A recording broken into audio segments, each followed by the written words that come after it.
Assalomu alaykum muxlisalarimga, assalomu alaykum. Meni ko'rayotgan butun O'zbekiston ahliga assalomu alaykum. Meni ko'rolmayotgan, orqamdan disotda yurgan, Zurabdan ketishimni kutib yurgan shakalli, paskapchik fofun kubikli. Sizlarga ichim qora emas. Assalomu alaykum sizlarga. Tak, bu video reportajga olib borishimdan sababi men Telegram saytida ko'plarning savoliga javob bera olmayapman, sababi ulgurmayapman. O'shaning uchun tak 15 ta kerakli takoy bo'ladigan savollarni yig'aman-da har 07-17-27 chisloda shu mana video reportaj orqali Sabachka Jimka Music kanalida joylayman. Shu 07-17-27 da chiqadigan trekimni ham shu video reportaj orqali taqdimot qilib o'tib ketaman. Tak, bo'lmasa boshladik. Birinchi savollar. Nega rasmlaringiz internetda yo'q? Tak, men ijod boshlaganimda unaqa urvinda emas edim internetga rasm qo'yadigan. Shu sabab mana shuna urvinga keldim. Bundan buyog'i mana shuna video reportaj orqali hamma MP3 da ham, MP3 DMKlar ham, mana video reportaj, rasmlar Sabachka Jimka Music kanalida faqat birinchi yengilda o'shatdi. Marhamat qilib ko'rishingiz mumkin. Tak, ikkinchisi, sizni Dior Production bilan oldin ijod qilgan deyshadi. Shu gap rostmi? Yo'q, bu gap rost emas. Men Dior Production yuzma-yuz ko'rmaganman ham. Tak, uchinchisi, o'zbek rapga kelganda kimga respekt bergan bo'lardingiz? Oldingilardan qarasa Shahriyorga respekt bergan bo'lardi. Bugunga kelib bir nima deyishdi ham. Tak, 4-savolimiz. Sevgan yoringiz bormi? Va nechta qiz bilan gaplashgansiz? Yo'q, sevgan yorim yo'q. Bugunga kelib o'tmishimda bitta qiz bilan gaplashganman. Bo'ldi, hozirchalik sevgan yorim faqat Alloh. Tak, 5-savolimiz. Show biznesda sizga duet taklif qilishganda kimdan fit qilgan bo'lardingiz? Buni to'qishda show biznes. Talanti bor bilan fit qilardim. Misol uchun bu narsadan inkor qilmayman. Agar show biznes tomonlama ham qarab ko'rsa, Munisa Rizayeva bilan qilgan bo'lardim. Haqiqatan talanti bor o'sha qizlar. Tak, 6-savolimiz. Klip olish niyatingiz bormi? Agar bor bo'lsa, aka men olib beraman. Aka shu raqamam meniki. Bir og'iz aytsangiz olib beraman. Faqat shu klip olish niyatim yo'q. Agar bo'lib qolsa, gap yo'q. Birinchi bo'lib sizga murojaat qilaman. Yaxshi taklif, rahmat.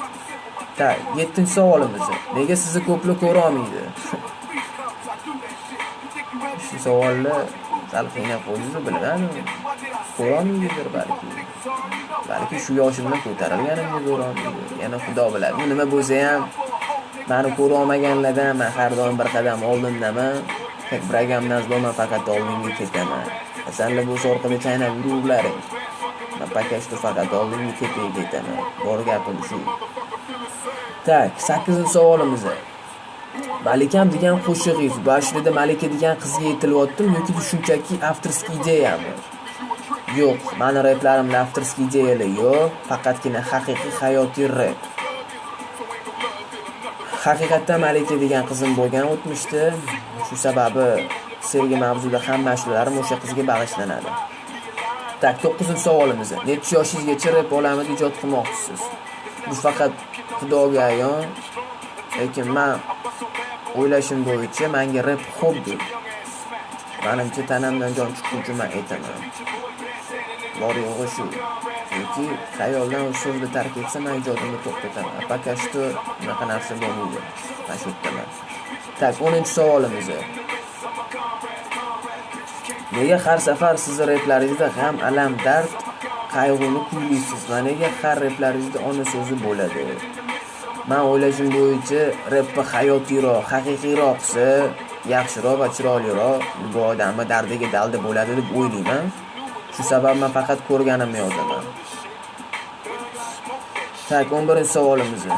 Necha yoshingizda musiqaga qiziqqansiz va necha yoshingizdan she'rlarni yozishni boshlagansiz? Tak, musiqaga men yoshligimdan qiziqish bo'lgan, o'zimni haqiqatan ham 3-sinfimdan she'r yozishni boshlagan. 7-sinfimda birinchi trekim chiqqan. Tak, 12-savol. Assalomu alaykum okajonim. Yaxshimisiz? Ijodli solovlaringiz aka, sizga tekstlarni kim yozib beradi? O'zingizmi yoki sotib olasizmi? Tak, men barcha tekstlarimni ham, g'oyalarimni o'zim yozaman. Haqiqatan ham hech kimdan sotib olmayman. Men ko'rganimni yozaman. Bor yo'g'i shu. Tak, 13 savolimiz. Sizni ko'plar Shahriyor Radnoy ukasi deyishadi. Rostdan ham Shahriyor ukasimisiz? Yo'q. Shahriyor ukasi emasman. Shunchaki safsata gap. Ularga gaplarga ishonmaydi. Tak. 14 savolimiz. Sizga savol. Butun olam bo'yicha qaysi reperga muxlissiz yoki muxlis bo'lardingiz? Butun olam bo'yicha o'ylab qarasam, men faqat Tupakka muxlisman. Va muxlisi bo'lib qolaman haqiqatdan ham. Tak, 15-savol. Oldin siz va Uzbom 07-17-27 da ashula chiqarardinglar. Hozir esa yo'q. Buni sababi nimada? Sababi qanchadir vaqtga biz tanaffus oldik. Shu sababi 07-17-27 ashula qo'yilmayapti. Faqat oldingi eski ashulalar izmenka bo'lyapti va shu ashulalar qo'yilyapti. Tak, savolimiz yakuniga yetdi. Endi men sizlarga yangi chiqadigan demkamni taqdimot qilib bersam. Bu rap nomi aytganimdek Crazy Rap. Va aytmoqchi bo'lganim, bundan buyon men haqimda yangi treklarim, mana shunaqa video reportajlar, barcha yangiliklar Sabachka Uzbom Rap kanalida emas, Sabachka Jimka Music kanalida qo'yiladi. Marhamat, Crazy Rap degan rapimni sizlarga taqdimot qilib bersam.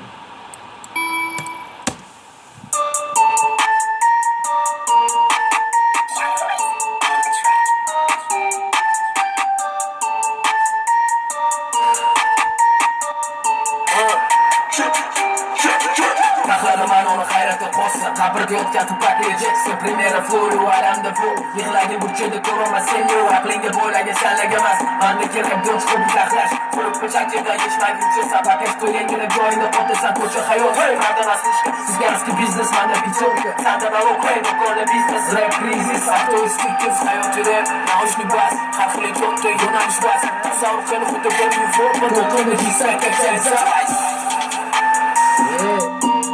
Sabachka Jimka Music kanalida zo'rlashma. Barcha yangi raplar. Yangi Demka